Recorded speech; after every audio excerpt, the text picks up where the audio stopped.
kasih dulu buat semua para media yang udah nunggu dan udah datang ke sini untuk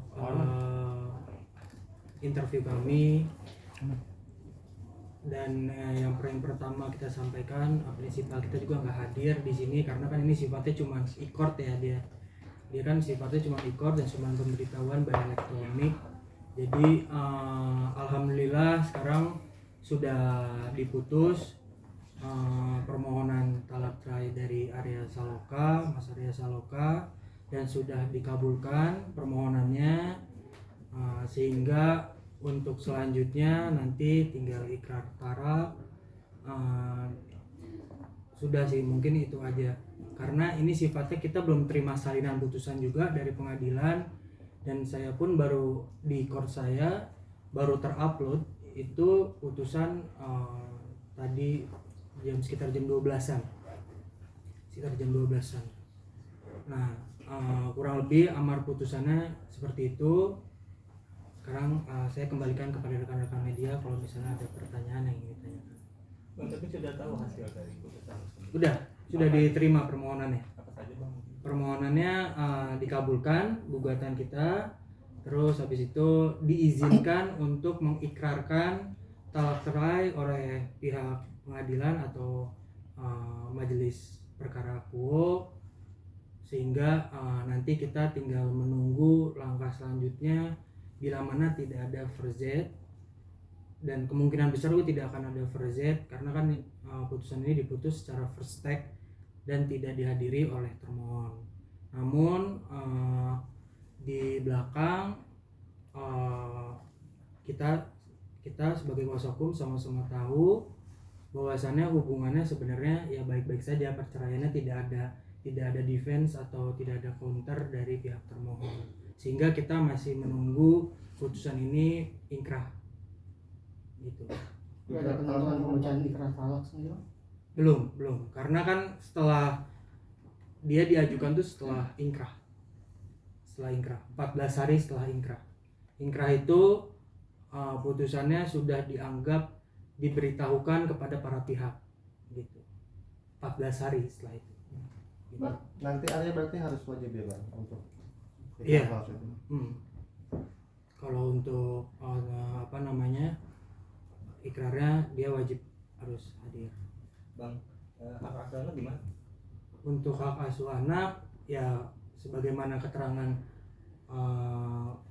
founding partner kami Pak Novi Rizky, dan hasil dari fakta-fakta di persidangan itu hak asuh anak jatuh kepada Putriana. By law memang di bawah dari 12 tahun hak asuh anak jatuh kepada ibunya. Untuk nafkah sendiri ada yang Kalau untuk nafkah kita tidak perdebatkan di situ, dan kita juga tidak ada petitum atau posita yang membahas terkait dengan nafkah. Jadi nafkah itu semuanya kita kembalikan kepada para pihak, termasuk prinsipal kami. Bang, ini kan bisa dibilang dari awal mulai persidangan, dari persidangan pertama hingga sekarang putusan, berarti dari pihak Putriana tidak tampak hadir juga ya Bang ya? Betul, tidak hadir, dan sudah diputus juga di dalam putusan di situ dijelaskan bahwasannya panggilan itu sudah secara patut dikirim dan diterima. Gitu. Bang, Arya sendiri mendengar putusan ini tersampaikan atau gimana? Ya beliau selalu mendoakan yang terbaik lah untuk langkah ini. Jadi responnya juga ya siapa sih yang ada respon cerai senang gitu, nggak mungkin kan. Jadi kalau respon dari Arya sendiri ya beliau cuman berterima kasih kepada kita karena kita kuasa hukumnya menjalankan tugasnya sesuai dengan apa yang dipermohonkan oleh klien kami gitu sih. Dia ngerasa lega nggak Bang karena permasalahannya selesai? Sebenarnya kalau dibilang lega nggak lega ya itu kan saya nggak bisa jawab ya, tapi sepengetahuan kami ya mungkin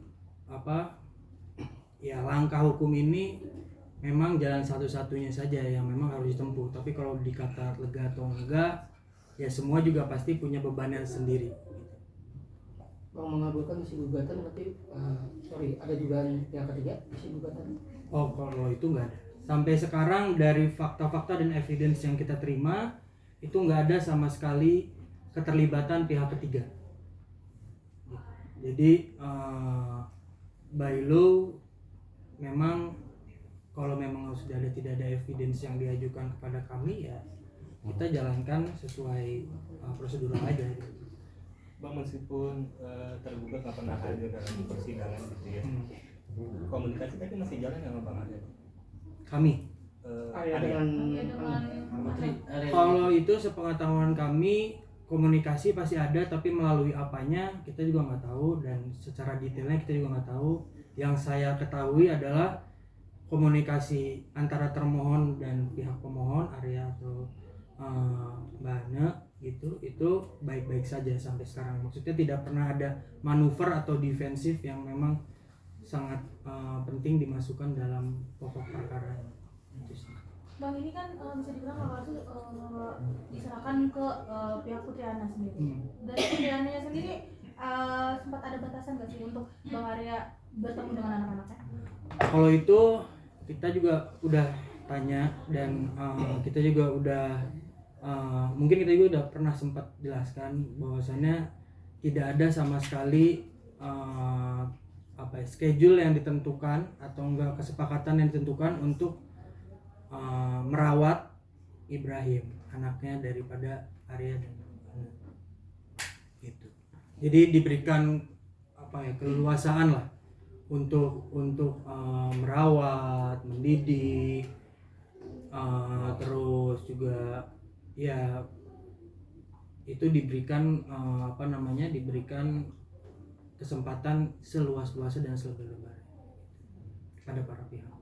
Bang, berarti peluang banding dari pihak tergugat tidak ada ya Bang ya? Tidak ada. Kalau itu saya nggak bisa jawab. Karena ini kan first step putusannya, jadi nggak ada banding mungkin for Z. Nah, di perlawanan itu sampai dengan saat ini tidak pernah ada kita mendapatkan informasi bahwasannya akan ada perlawanan atau tidak pernah ada. Tapi saya nggak bisa menjamin bahwasannya ini tidak ada for Z gitu sih. Tapi yang saya harus tegaskan, perceraian ini memang diambil berdasarkan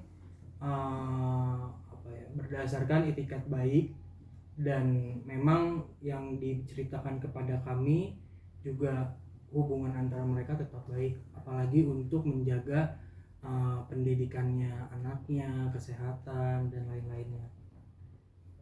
Itu sih. Nah, oke Bang. Namanya Bang? Abdul Rahman. Abdul Rahim. Abdul Rahim. Oke. Bang,